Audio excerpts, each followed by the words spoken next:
যে মানুষের জীবন জীবিকার উপরে ক্রমাগত হামলার বিরুদ্ধে,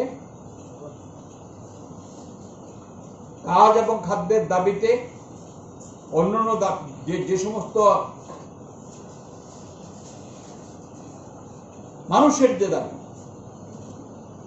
সেই দাবিতে আমাদের লড়াই আন্দোলন চলবে। কোভিড বিধি মেনেই এই লড়াই আন্দোলন আমরা চালিয়ে যাব এবং মানবাধিকার, আইনের শাসন, গণতন্ত্র পুনরুদ্ধারে আমাদের এই যুগপৎ আন্দোলন আমাদের চলবে। এমনকি আসাম, মিজোরামের অংশ, বাংলাদেশ পর্যন্ত একটা স্বাধীন সার্বভৌম রাষ্ট্র, সেটা নিয়ে তিনি ত্রিপুরাল্যান্ড এর স্লোগান দিলেন। এবং আমরা তখনই বলেছি যে এটা একেবারেই অবাস্তব। যেরকম ভাবে 2018 নির্বাচনের সময়তে বিজেপি যাদের সঙ্গে জোট করেছে, আইপিএফটি ত্রিপুরাল্যান্ডের দাবি তুলেছে, সেরকম এটা আরো মারাত্মক, যেটা দাঙ্গা লাগানোর অবস্থা, যুদ্ধ লাগানোর অবস্থা, শুধু আমাদের রাজ্যের মধ্যে না, অন্য রাজ্যের সঙ্গে, প্রতিবেশী দেশের সঙ্গে আগুন নিয়ে খেলা, এই করে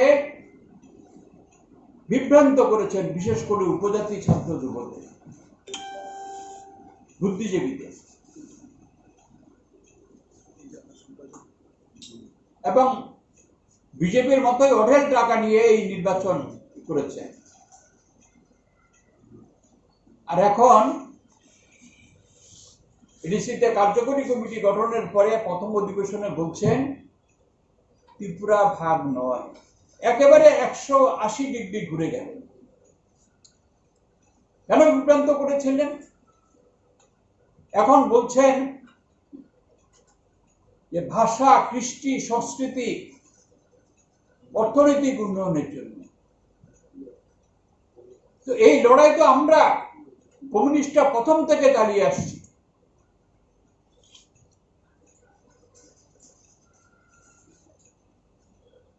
এই রাজপরিবারের কোনো অবদান আছে? ত্রিপুরার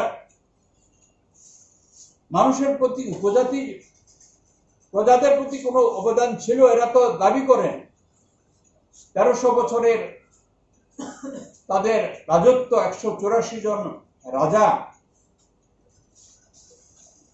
এরা প্রজাদের উন্নয়নের জন্য কোন ন্যূনতম দায়িত্ব পালন করেছেন? তাদের শিক্ষা, স্বাস্থ্য, যোগাযোগ, তার জন্য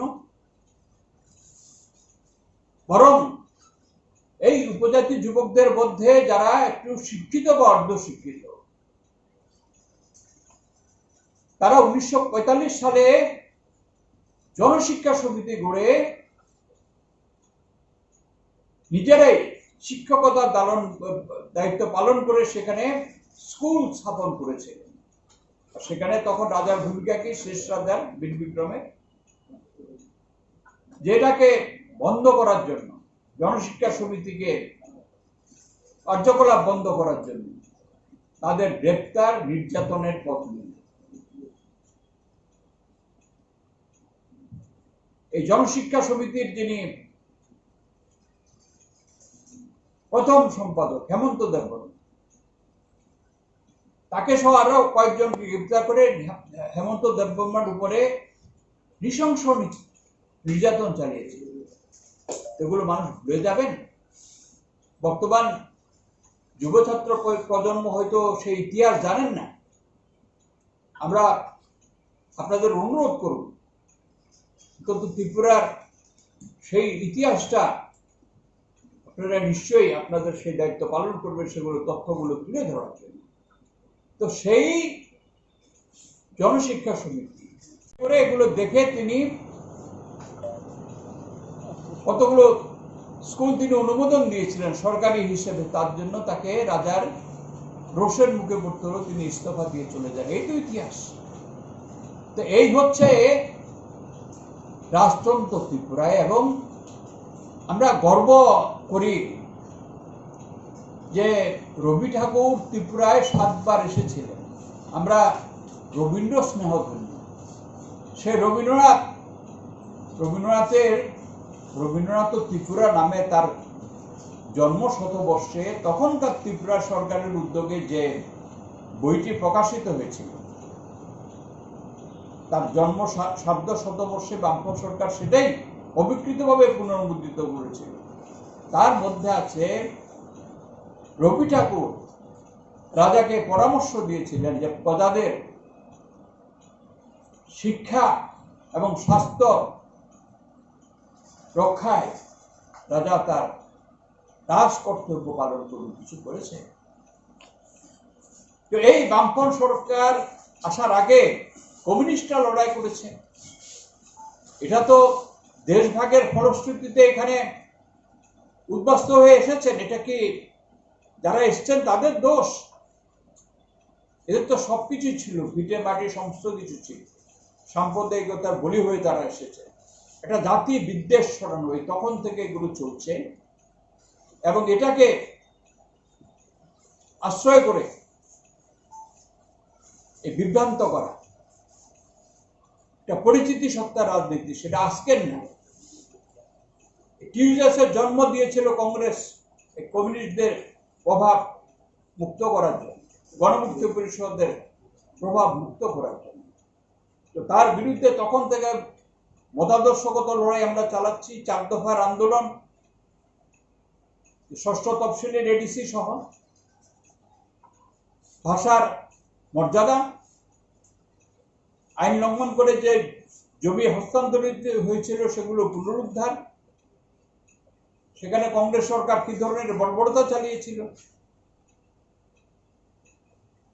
এবং 78 সালে প্রথম বামপন্থী সরকার এসে এগুলো কার্যকর করে।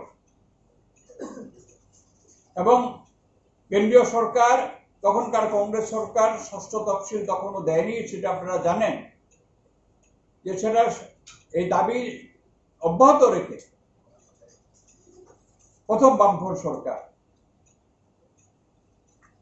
7ম তফসিলে রাজ্যের ক্ষমতার মধ্যে এডিসি গঠন করেছিল। এবং এটা যখন নির্বাচনে যায় তখন দুদিক থেকে আক্রমণ।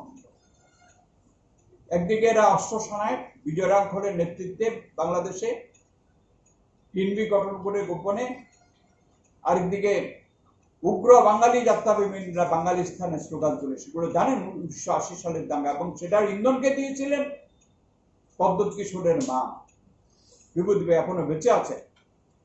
1980 মার্চে তৈজু সম্মেলনে সেখানে গিয়ে উস্কানি দিয়েছেন, স্বাধীন রাজ্যের স্লোগান তিনি প্রকারান্তরে সমর্থন করেছেন তার ইয়েতে। এবং তারপরে এখানে এই বিদেশি বিতরণ আন্দোলন নামে সেখানে 80 জুনের দাঙ্গা, ভাতৃঘাতী দাঙ্গা।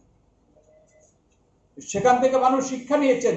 1300-1400 মানুষ প্রাণ হারিয়েছিলেন উভয় জাতি গোষ্ঠী।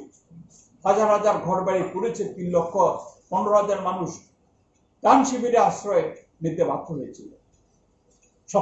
সমাজের মধ্যে বামপন্থী সরকার উভয়ের মধ্যে বিশ্বাস এবং আস্থা ফিরিয়ে নিচ্ছে। মা যা করেছিলেন ভাগ ত্রিপুরাকে স্বাধীন রাজ্য, তিনি সেই স্লোগান দিলেন এবারে এডিসি নির্বাচনের সময়, যে গ্রেটার ত্রিপুরা। আজকে বলছেন না ত্রিপুরাকে ভাগ চাই না, ভাষা কৃষ্টি উন্নয়ন। তো বামপন্থী সরকার তো তাই করে এসছে, বামপন্থী পরিচালিত এডিসি তাই তো করে এসছে। কোথায় মানে এটা অধিকার, তাদের অধিকার প্রতিষ্ঠা, তাদের মানবাধিকার প্রতিষ্ঠা উপজাতি জনগোষ্ঠীর মানুষের, এবং সেখানে যারা এই এডিসি এলাকা গঠন করে লাগোয়া এগুলোকে নিয়ে। এবং শেষ পর্যন্ত কেন্দ্রীয় সরকার ইন্দিরা গান্ধী বাধ্য হন যেটা দাবি মেনে নিতে। 1984 সালে সংসদের 6ষ্ঠ তফসিল পাশ হয়, তারপরে 85 সালে নির্বাচন হয়, প্রথম তো 7ম তফসিল হয়েছিল, সেগুলো জানেন। তারপর থেকে উন্নয়ন, তাতে শিক্ষা, সংস্কৃতি, কৃষ্টি এবং অর্থনীতির বিকাশে বামপন্থী সরকার যা করেছে, একটা জাতি উপজাতি জনগোষ্ঠীর যে অধিকার সেটা রক্ষার জন্য, বিকাশের জন্য তাতে উন্নয়ন ঘটেছে, কেউ কেউ অস্বীকার করতে পারবে। আর প্রদ্যুৎ কিশোর বলছে বাম্পার সরকারের আমলে কিছু হয়নি, বিজেপি সরকার বলছে এরা কিছু করেছে। আর এখন এডিসিতে গিয়ে সেখানে তো 20 এপ্রিল তারা কার্যকরী কমিটি গঠন করেছে, এই পর্যন্ত তারা জনকল্যাণে কিছু করেছেন, আর এখন বলছেন না রাজ্যপাল না। এই সমস্ত কেন বিভ্রান্ত করলেন? যারা বিভ্রান্ত হয়েছিলেন তাদের কাছে আমাদের আবেদন, তারা ত্রিপুরার প্রকৃত ইতিহাস জানুন এবং এই বিবেককামিতার বিরুদ্ধে ত্রিপুরার ঐক্য ছাড়া, উপজাতীয় অনুপজাতীয় ঐক্য ছাড়া ত্রিপুরার উন্নয়ন অসম্ভব। ঐক্য, শান্তি, এটা হচ্ছে পূর্ব শর্ত উন্নয়নের। সেটা আমরা ইয়ে করেছি যে আরো ব্যাপকভাবে আমাদের যে মতাদর্শগত লড়াই সেটা আমরা চালিয়ে যাব। গণতান্ত্রিক প্রক্রিয়ার সর্বস্তরে আমরা সবসময় ইয়ে করে আসছি। আমাদের 3 বছর পর পর আমাদের সম্মেলন হয়, আপনারা জানেন, একেবারে নিচ থেকে উপর পর্যন্ত। সেটা পার্টি কংগ্রেস তার চূড়ান্ত। এই কোভিডের কারণে 1 বছর পিছিয়ে দেওয়া হয়েছিল।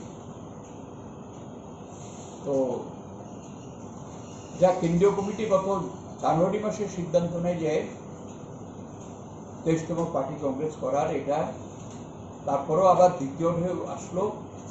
এখন সিদ্ধান্ত হয়েছে যে আমাদের পিছিয়ে গেছে, এই সম্মেলন আমাদের করতে হবে। আমরা রাজ্য কমিটিতে গতকাল সিদ্ধান্ত নিয়েছি আমাদের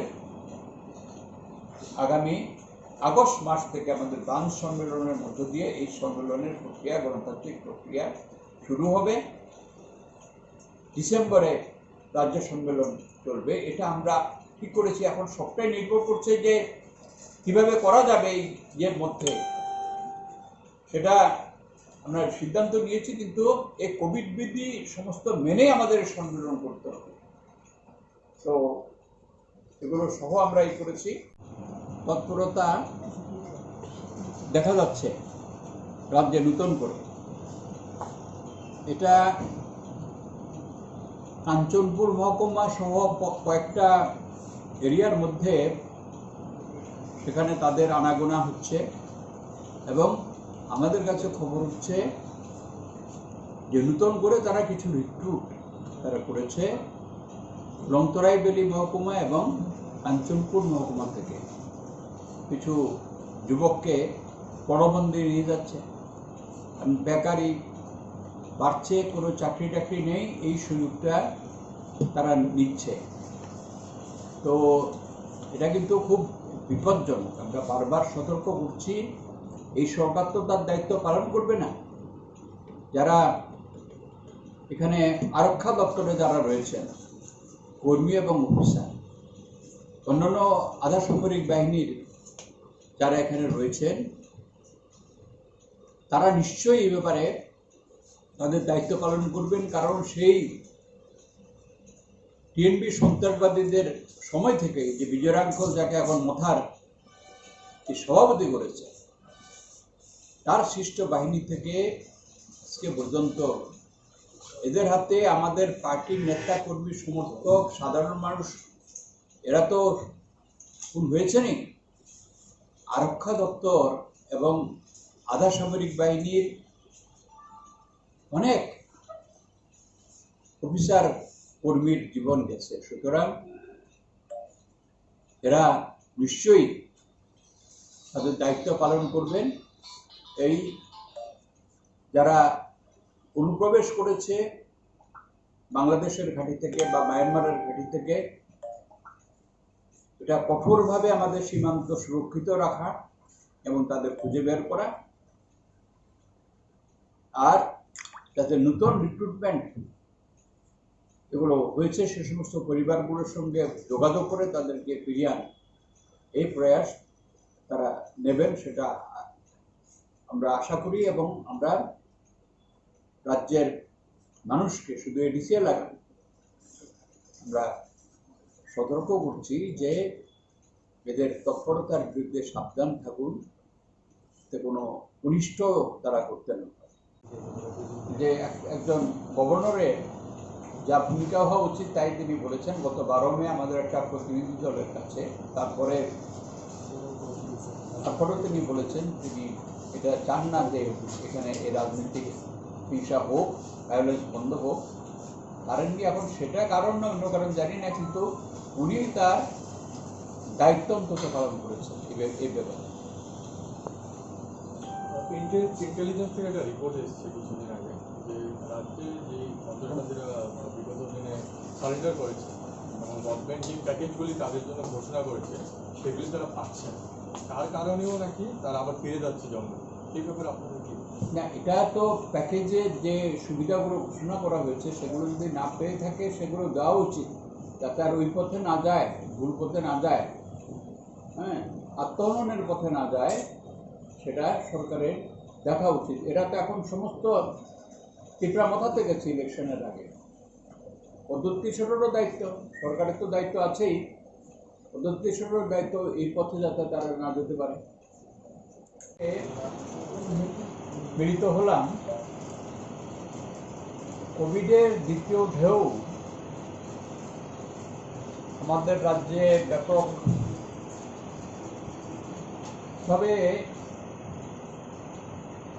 যেভাবে প্রাণহানি ঘটাচ্ছে, সংক্রমণ ঘটাচ্ছে, তার জন্য প্রেস রিলিজ দিয়ে আমাদের বক্তব্যগুলো জানাতাম।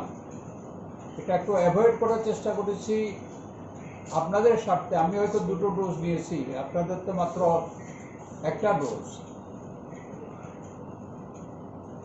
আমাদের কিছু গুরুত্বপূর্ণ বিষয় কিন্তু গতকালকে আমাদের অনলাইনে রাজ্য কমিটির মিটিং করেছি, তো সেগুলো জানানোর জন্য আমরা মিলিত হয়েছি।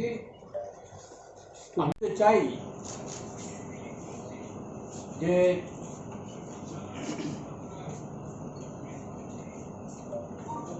মানুষের বিশেষ করে শ্রমজীবী এবং এটাকে মোকাবেলার জন্য না কেন্দ্রীয় সরকারের না রাজ্য সরকারের যে দায়িত্বশীল আচরণ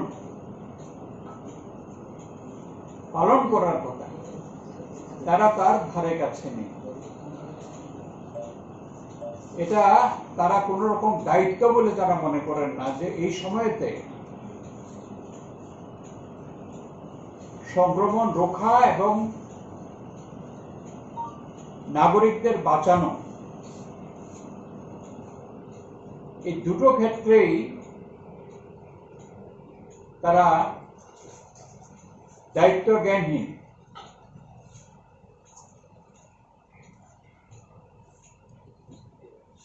গতকালকেই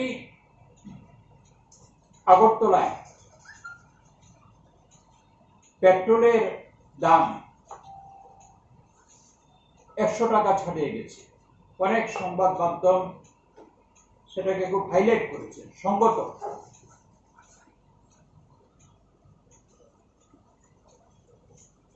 তো পেট্রোল ডিজেলের দাম বাড়া তো মানে তো জিনিসপত্রের দাম আরো বাড়ে, যাত্রী ভাড়া আরো বাড়ে,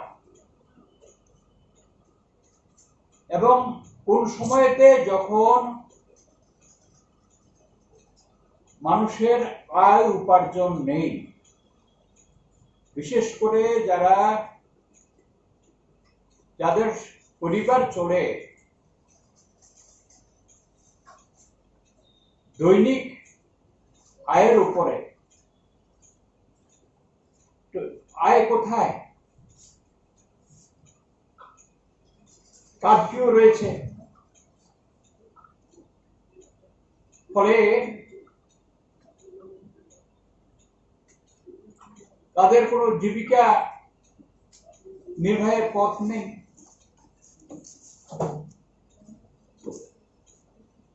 এরা ছাড়াও এরাই সংখ্যায় বেশি এই যারা দৈনিক উপার্জনের উপর নির্ভর। যাদের পরিবারগুলোকে বাঁচিয়ে রাখার জন্য যে ন্যূনতম দায়িত্ব কেন্দ্র এবং রাজ্য সরকার পালন করছে না। আমরা গত বছর থেকে যখন করোনার প্রথম ঢেউ আমাদের দেশে আসতে শুরু করে, যে একদিকে সংক্রমণ রোধে যাবতীয় যে আমাদের ব্যবস্থা, স্বাস্থ্য কাঠামো, সেটা সেরকম উপযোগী করে তোলা, সচেতনতা বাড়ানো, বিজ্ঞান মনস্কতা বাড়ানো এবং পাশাপাশি মানুষকে বাঁচানোর জন্য ব্যবস্থা করবে। আমরা স্পেসিফিক্যালি দাবি করে আসছি, আজকেও সেই দাবি, যে যারা আয়কর দেন না তাদের প্রতি মাসে বিনামূল্যে মাথা পিছু 10 কেজি করে খাদ্যশস্য দেওয়া এবং পরিবারকে 7,500 টাকা করে মাসে নগদ দেওয়া, যাতে তারা নিত্য প্রয়োজনীয় সামগ্রী সংগ্রহ করতে পারেন। পরিবারের অন্যান্য যা খরচ, ঔষধ কেনা থেকে অন্যান্য খরচ, যেটা ন্যূনতম প্রয়োজন, সেটা মেটাতে পারে।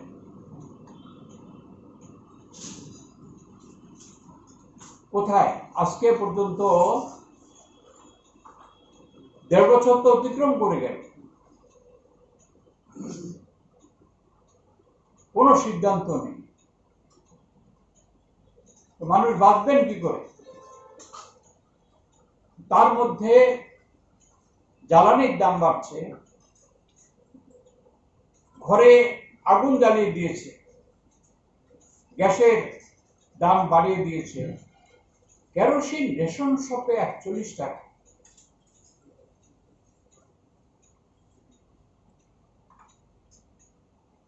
তো অর্থনৈতিক অবস্থাটা কি? এই পেট্রোলজাত পণ্যের মধ্যে যে দাম, তার 60% হচ্ছে ট্যাক্স, কেন্দ্রীয় এবং রাজ্য সরকারের ট্যাক্স। এই ট্যাক্স কমানোর কোনো উদ্যোগ নেই, বরঞ্চ তারা এটাকে কেন্দ্রীয় সরকার, বিজেপি পরিচালিত এই সরকার, তারা মনে করছে যে এটা হচ্ছে তাদের রাজস্বের সংগ্রহের উৎস, যত দাম বাড়ুক আমাদের রাজস্ব বাড়বে। এই হচ্ছে যে একেবারে মানবিকতার কোনো ধারে কাছে নেই, একেবারে একটা অমানবিক সরকার, যে মানুষের যখন মৃত্যু যন্ত্রণায় ভুগছেন তখনই মানুষের উপরে তারা এরকম ভাবে জ্বালানির মূল্যবৃদ্ধি চাপিয়ে দিচ্ছে, যেটার কাসকেডিং এফেক্ট সমস্ত কিছু বাড়ছে। এবং আমাদের রাজ্যে কি অবস্থা?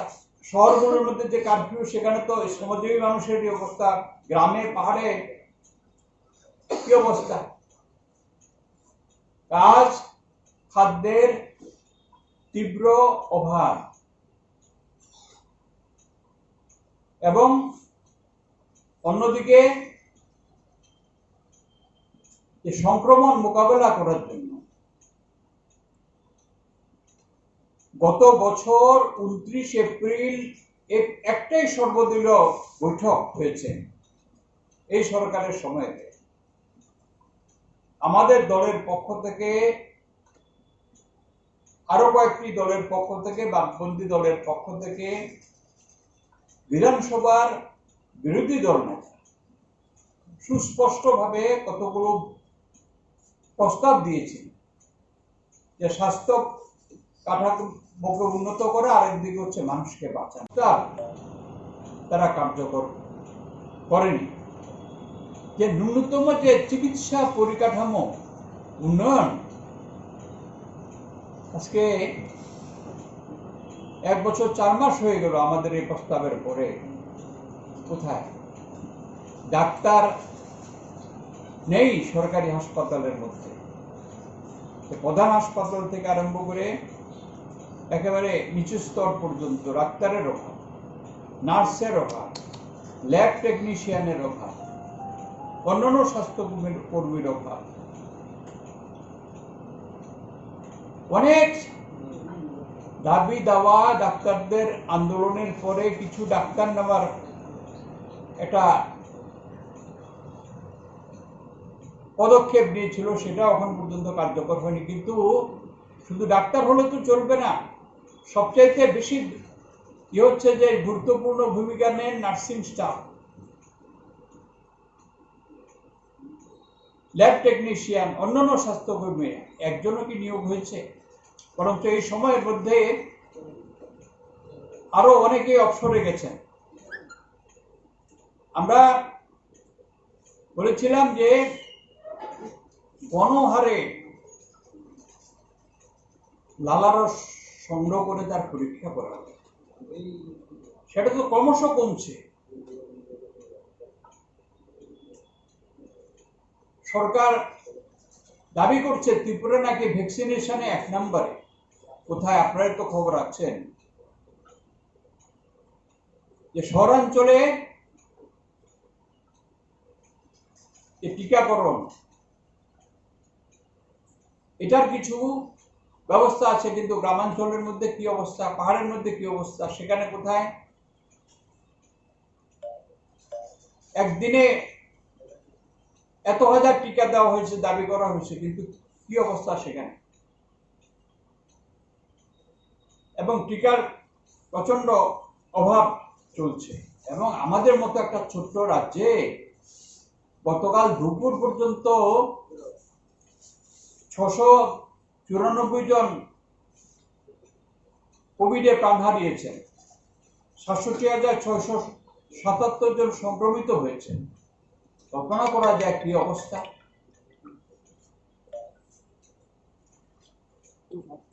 এই অবস্থার পাশাপাশি যেটা চলছে সেটা হচ্ছে যে যারা একটু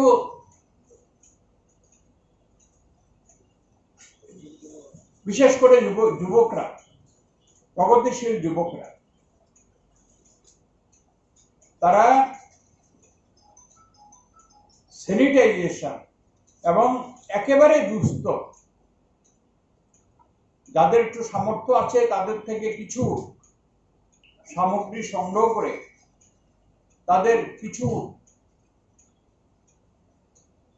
খাবার তুলে দেওয়ার উদ্যোগ নিয়েছেন সারা রাজ্যে পিপলস রিলিফ ভলান্টিয়ার্স। তাদের উপরে পর্যন্ত আক্রমণ চলছে। যে 2018 সালে 3রা মার্চ থেকে যে ফ্যাসিস্ট সুলভ আক্রমণ চলছে তা এখনো পর্যন্ত অব্যাহত রয়েছে। এবং গত মার্চ মাসে আপনারা জানেন বিধানসভায় মুখ্যমন্ত্রী প্রতিশ্রুতি দিয়েছিলেন, তারপরে কি অবস্থা, যে আইনের শাসন আর এই ধরনের ঘটনা ঘটবে না। তারপরে এই 28 জুন পর্যন্ত আমাদের রাজ্যে শুধুমাত্র আমাদের পার্টি 219 জন দৈহিক আক্রান্ত হয়েছে, দৈহিকভাবে তাদের উপরে আক্রমণ হয়েছে, নারী পুরুষ নির্বিশেষে, বৃদ্ধ বৃদ্ধা নির্বিশেষে। এবং 155 জনের বাড়ি ঘর, দোকানপাট আক্রমণ, লুট, ভাঙচুর, আগুন দেওয়া হয়েছে, কোনো গ্রেপ্তার নেই। আমাদের 17টা পার্টি অফিস আক্রান্ত হয়েছে, কয়েকটা পুড়িয়ে দেওয়া হয়েছে। মন্ত্রিসভার একজন সদস্যের নেতৃত্বে কোভিড কারফিউ চলার সময়তে কমলপুর শহরে আমাদের পার্টি অফিস উপর আক্রমণ হলো, পার্টির নেতাদের উপর আক্রমণ হলো দেহরক্ষী নিয়ে, এবং তার যে নিরাপত্তা রক্ষী তাদের নিয়ে একটা কোনো এই মন্ত্রীর বিরুদ্ধে কোনো রকম ব্যবস্থা নিয়েছে। মার্চের মুখ্যমন্ত্রীর প্রতিশ্রুতির পরতে ঘটনা ঘটল।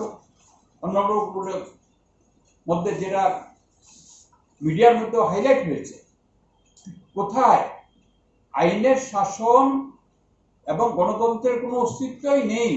আপনারা মিডিয়ার বন্ধুরা কতজন আক্রান্ত হয়েছে এই সময়ের মধ্যে?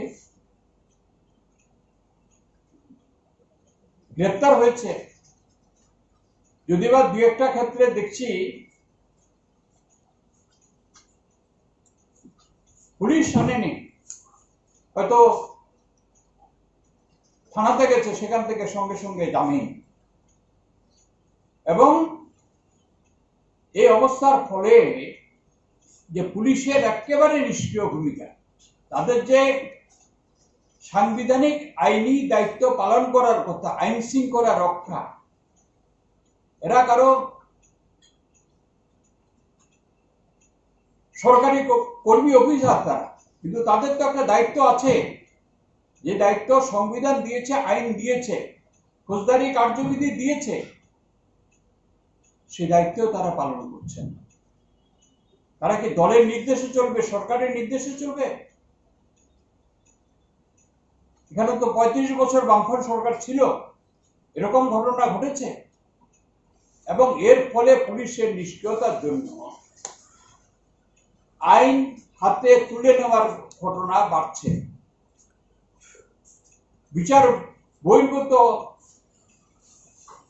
গণহত্যাকাণ্ড হয়েছে তেলিয়ামুড়া মহকুমায়, 4 জন, আপনারা তো খবর পড়েছেন। কাঞ্চনপুরে হয়েছে একটি, বক্সনগরও প্রায় লিঞ্চিং হয়ে গেছিল, কোন রকমে বেঁচেছে। এই অবস্থা, নারী নির্যাতন এবং যৌন আক্রমণ, এবং অন্যদিকে খুন পর্যন্ত হচ্ছে না, প্রায় প্রতিদিন খুন হচ্ছে, অস্বাভাবিক মৃত্যু হচ্ছে, লাশ পাওয়া যাচ্ছে। চুরি, ডাকাতি, রাহাজানি বাড়ছে। আগরতলা শহরে একজন বৃদ্ধা যা কিছু তিনি সারাদিন ভিক্ষা করে সংগ্রহ করেছেন, সেটা পর্যন্ত চিন্তা করে লুট হওয়া গেল। সেখান থেকে থানার দূরত্ব কতটুকু? অধিকার লঙ্ঘিত হচ্ছে। এবং অন্যদিকে কোভিডকে ব্যবহার করা হচ্ছে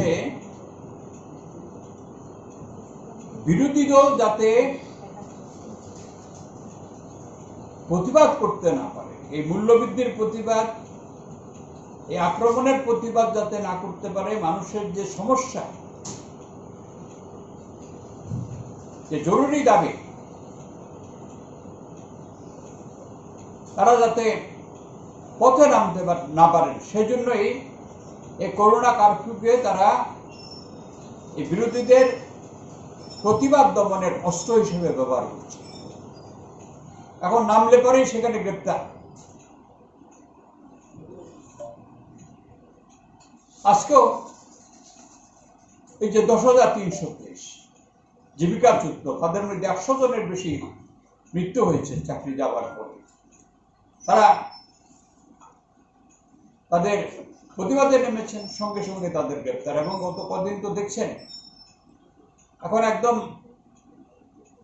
হুলিয়া জারি করা হচ্ছে যে কোনো প্রতিবাদই করা যাবে। তো এটা পাশাপাশি রাজনৈতিক প্রতিহিংসা, সেটা তো চলছেই। আমাদের রাজ্য কমিটির সদস্য পবিত্রগড়ের বিরুদ্ধে একটা ষড়যন্ত্রমূলক মামলা, তার আগে আমাদের রাজ্য সম্পাদক মন্ডলীর সদস্য, এত বছরের তিনি মন্ত্রী ছিলেন, এখনো বিধায়ক, সাজানো মামলায় নেতাকে 3 মাস তাকে জেলে আটক রেখেছে। কিরকম বর্বরতা এইসব চলছে। এবং পুলিশ প্রশাসন তাদের দ্বিচারিতা, বিরোধিতা হলে পরে কোনো কর্মসূচি করা যাবে না, কিন্তু শাসক দলের ক্ষেত্রে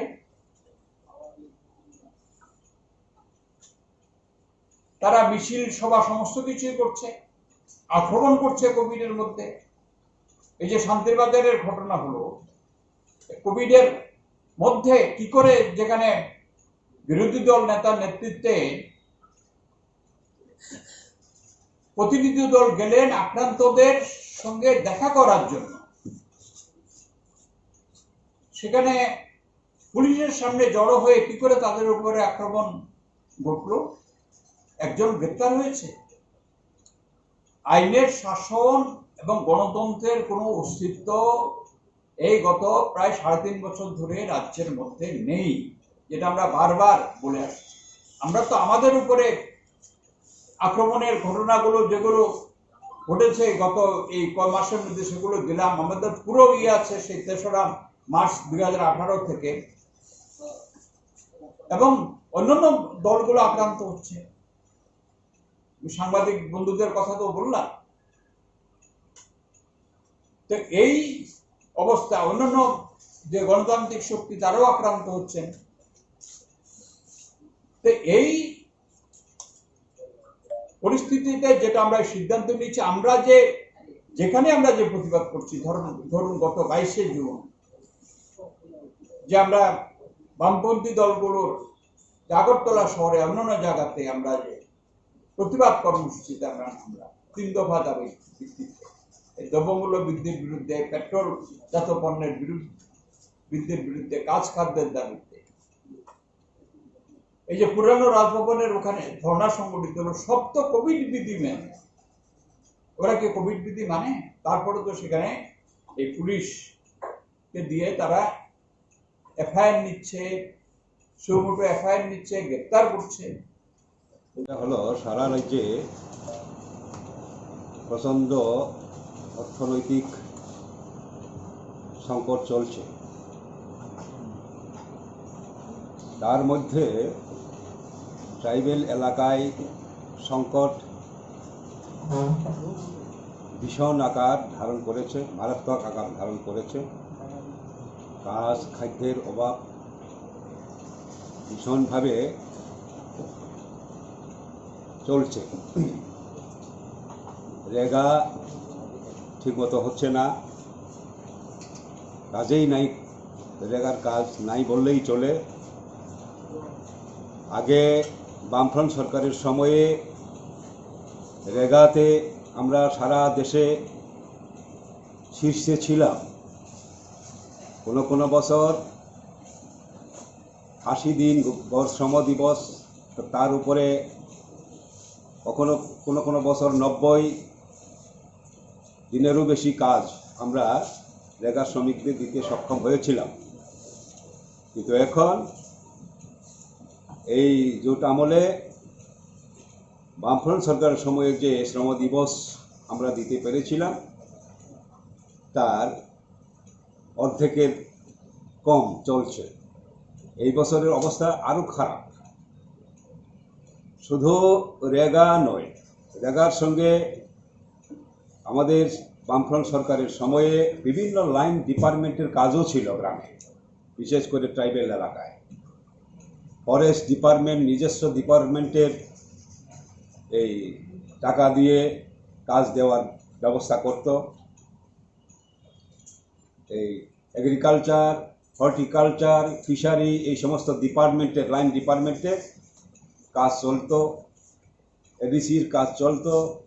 এগুলি এখন প্রায় নাই বললেই চলে। ফলে প্রচণ্ড ক্রাইসিস চলছে। এই কোভিডের সেকেন্ড ওয়েভ আসার আগেই ত্রিপুরা রাজ্যের বিভিন্ন বাজারগুলিতে নিশ্চয়ই আপনাদের নজরেও থাকবে, ট্রাইবেল এলাকায় বাজারগুলিতে লোক সমাগম প্রায় অর্ধেক কমে গেছে। কেন এরকম হলো? মানুষের ক্রয় ক্ষমতা প্রচণ্ডভাবে কমেছে। আমি লক্ষ্য করেছি এই কিল্লা জম্পুইজলা এলাকাগুলিতে যে সমস্ত বড় বাজার আছে ট্রাইবেল এলাকায়, কোভিডের দ্বিতীয় ঢেউয়ের আগেই আমরা লক্ষ্য করেছি যে যে সমস্ত বাজারে বাজার দিন হলে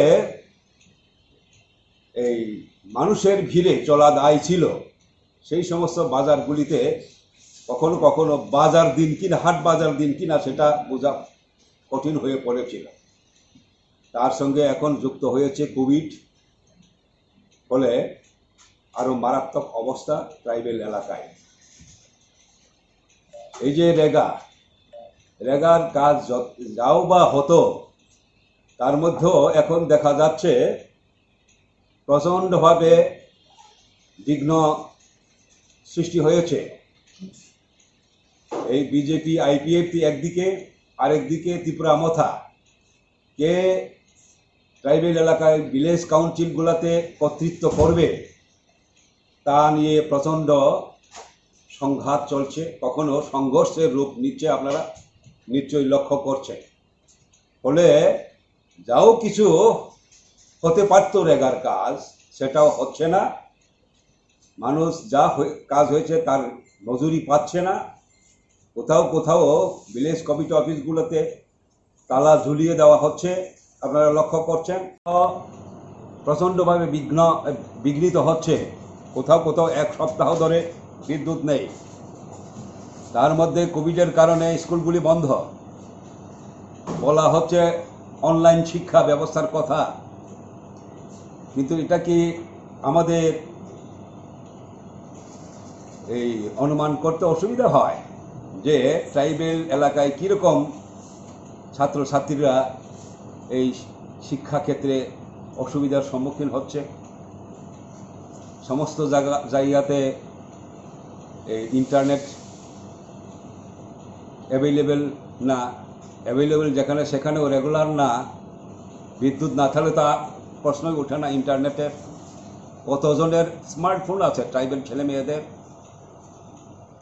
তাহলে ট্রাইবেল ছেলে মেয়েদের শিক্ষা যে আজকে কিভাবে ক্ষতিগ্রস্ত হচ্ছে তা এই রাজ্যবাসীর নজরে আরও বেশি করে সরকারের নজরে আনার জন্য আমরা এই সংবাদ মাধ্যমগুলিকে আহ্বান জানাই। তারপর একটা বিষয় আছে, এই কর্মচারীদের প্রমোশন। তা নিয়ে আমরা সরকারের ঘোষণা দেখেছি। আমরা কর্মচারীদের প্রমোশনের পক্ষে। কর্মচারীদের প্রমোশন হওয়া দরকার, কিন্তু রাজ্য সরকার যেভাবে এখন প্রমোশন দেওয়ার পলিসি নিয়েছে তাকে আমরা বিরোধিতা করি। এই যে পলিসি, এই প্রমোশনের বিষয়টা সুপ্রিম কোর্টের বিচারাধীন আছে। বামফ্রন্ট সরকারের সময় বরাবর যে পলিসিতে প্রমোশনের ব্যবস্থা হয়েছিল তা চ্যালেঞ্জ জানিয়ে হাইকোর্টে মামলা হয়, মামলার একটা রায় বেরোয়। এই হাইকোর্টের মামলার বিরুদ্ধে আবার সুপ্রিম কোর্টে মামলা হয় এবং সুপ্রিম কোর্ট বলে যে স্ট্যাটাস কো মেনটেন করতে, স্থিতাবস্থা বজায় রাখতে।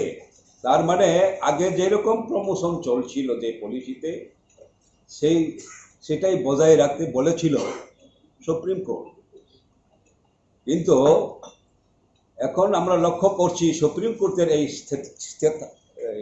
স্থিতাবস্থা বজায় রাখার যে নির্দেশ, তাকে অমান্য করে প্রমোশনের চেষ্টা হচ্ছে।